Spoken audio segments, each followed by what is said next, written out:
Reboots nowadays, they get a bad rap, especially the Disney ones like The Little Mermaid, Mulan, and basically all the classics, right? But a new movie released not too long ago, which is also a reboot from a very old movie, The Haunted Mansion, being 20 years after the original, although it has no connections to it. Of course, you have The Haunted Mansion from 2003. I don't think anyone remembers that one. But of course, now we have Haunted Mansion 2023.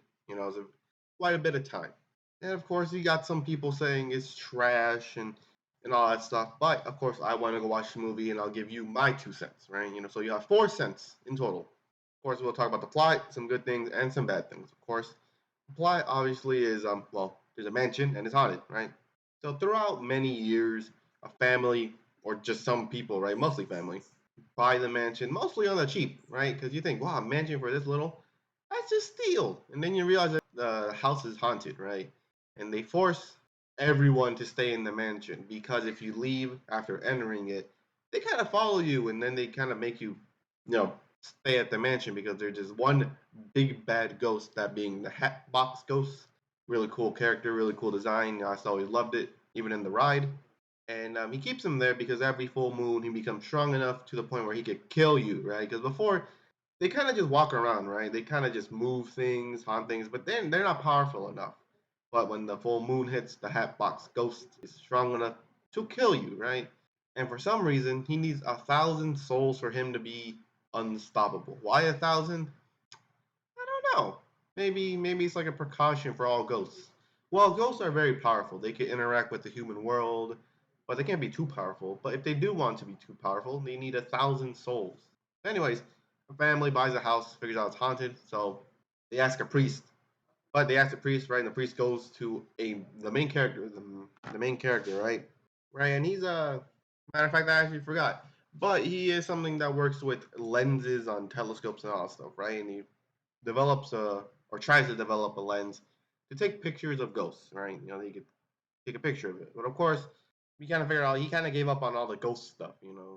They make it very clear in the beginning of the movie this man does not believe in ghosts, right? So he just goes in there to scam them, kind of basically, take their money, which is I think $2,000 or $1,000. I'm like, damn, I'd do that too, $1,000. But he goes, takes pictures because he doesn't have a battery. He's like, it's not real. And then of course he gets roped in there too because he got in the house and now he can't leave, right? We get our all-star team, the dream team, as the priest says, which we later find out is in fact not a priest, but he's also another con artist, basically. I don't want to say the guy is because he just takes tours in a ghost infested city of New Orleans, Louisiana. But he's not as much as a con artist as the other guy. And of course, we got our other main character, that being the psychic, which is also a con artist because I can talk to the whole dead, which you later figure out in the movie. She doesn't, right? She doesn't because she talks to them, and then they're like, "Oh my god, I didn't know you could actually do that." She didn't know either because she's drinking like a glass of water. She's shaking. You can obviously tell that she, in fact, could not talk to ghosts until now. And of course, a way to get rid of a ghost is to get a possession of theirs that they used to have, and then use it to banish him. But of course, people don't know who the Hatbox Ghost is because, well, the Hatbox Ghost, right? But they spend the entire time they find the hat, his top hat. He's a murderer and a cutthroat deal man or whatever the hell. I think he's a con artist too. I think most of these characters are con artists, but they fix it all, and well, they live happily ever after. The priest actually becomes a priest because in the end of the movie, they're like, oh yeah, I now have the ability to bless people, for marriage and all that stuff. The psychic obviously kind of figured out that she can talk to ghosts now, so she's no longer scamming people. But then again, there are some certain instances where she kind of can read your mind, so it's like, is that just a lucky guess, or are we just supposed to believe that she can actually do that? Because sometimes it's yes, sometimes it's no, but whatever. And of course, how could I forget Danny DeVito? I forgot about him, but he's the historian of the group. He's pretty funny. Actually, this is a pretty funny movie. Yeah. Some people say it's not. I have to disagree. It's pretty funny. Although not all the time. It's not like, oh, I'm gonna laugh every second or something. No, no. But it is funny when it wants to be. Anyways, the good parts. I like the characters. I mean, there's certain bad things about a character, but besides that, I like the characters. They all work together. They're all funny. You know, the priest is the best character in the cast. Although Ben, aka the main character, the main guy, the camera guy, is the close second. But there's a reason why he's a close second and not number one. Danny DeVito's also good. The character, the ghosts are also good. The story all seems to be good. Some dude scamming people, getting people in their house to kill, and then people are like, well, what the hell? He's been murdering people. Why don't we murder him? And then they murder him, and then the whole place is haunted because all the ghosts are in here because of some deranged man wanted to speak with his wife one last time. And of course, weirdly enough, this is if I had a nickel for every time a ghost convinced someone to kill themselves to meet them on the other side to take control, I'd have 2 nickels.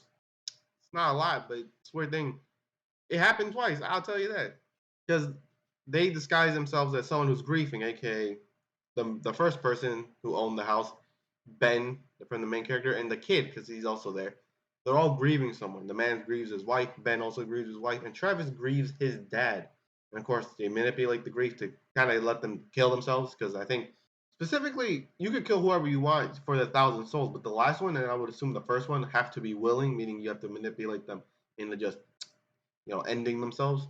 And let me tell you something. Even though it's not a scary movie because it's Disney, there are certain parts where they have some horror elements in there. It's not like your good old kid horror movie where it's like, oh my god, Mickey dressing up as a vampire, time to go trick or treating. No, like they're like a kid could get scared easily in this movie. And of course, everyone gets over their trauma. Travis kind of lets go of his dad. Ben lets go of his wife, and he gets with the kid's mom. Yeah, we later figure out in the movie because he brings her flowers. They're like, oh, and the priestess said, oh, I could bless people. Like, oh, I could bless a marriage if they need one here. Obviously hinting at the fact that they're going out with each other at this point. The design's cool. The mansion, the ghosts, obviously. That box ghost is one of my favorite, even though sometimes it looks weird because when you look at the CGI and the ghosts, you can definitely tell it's Disney. But of course, you can't make a dead man look realistic because that's going to scare the kids away. But yeah. But there are certain bad things. That being Ben's voice. I'm gonna tell you something right now. It will wear you out. Look, I like Ben's character. I like his design. And weird thing enough, he had a good old clean shaven. I don't want to say clean shaven. He wasn't bald, but he had a good old buzz cut haircut in college and all that stuff. And then he met his now deceased wife, and then he started getting dreads. So I don't know what that has to say about society, but I don't know. But his voice, it's so low. It's like there's just certain parts where I just think he could have done better. You know, he speaks like with no energy. It's like, like some dude can get hit in the car, get hit with a car, right? And then he would be like, "Oh my god, man, you okay?" I remember like, "Bro, someone just got hit. What are you doing?" Like his voice just sometimes it just gets to you because it's just like, there's no way that that's his actual voice. This is the best you got in this scenario.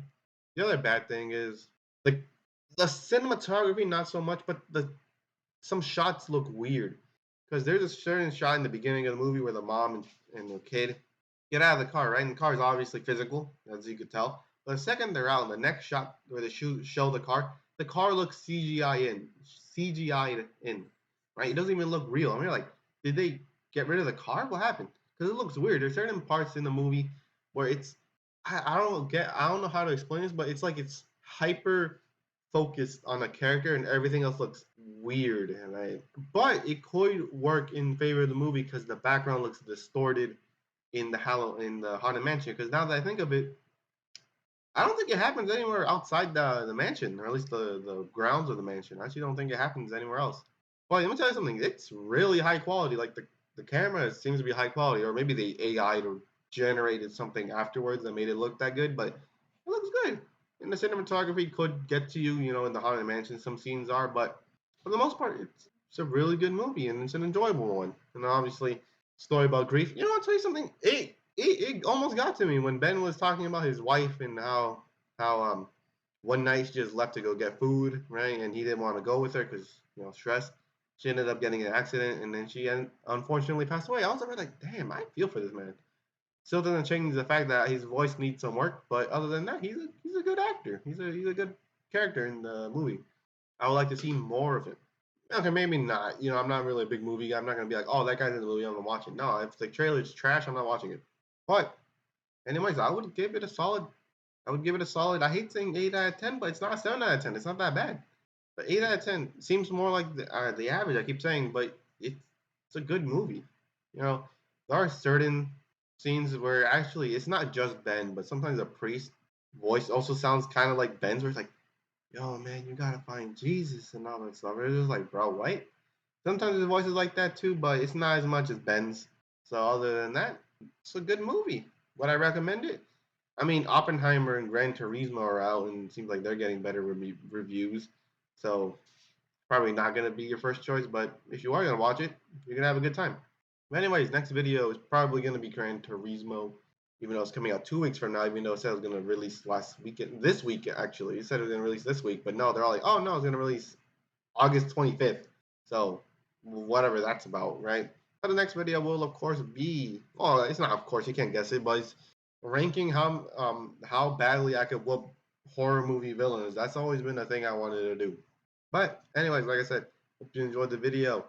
Hope you enjoyed the review, and I'll catch you in the next video.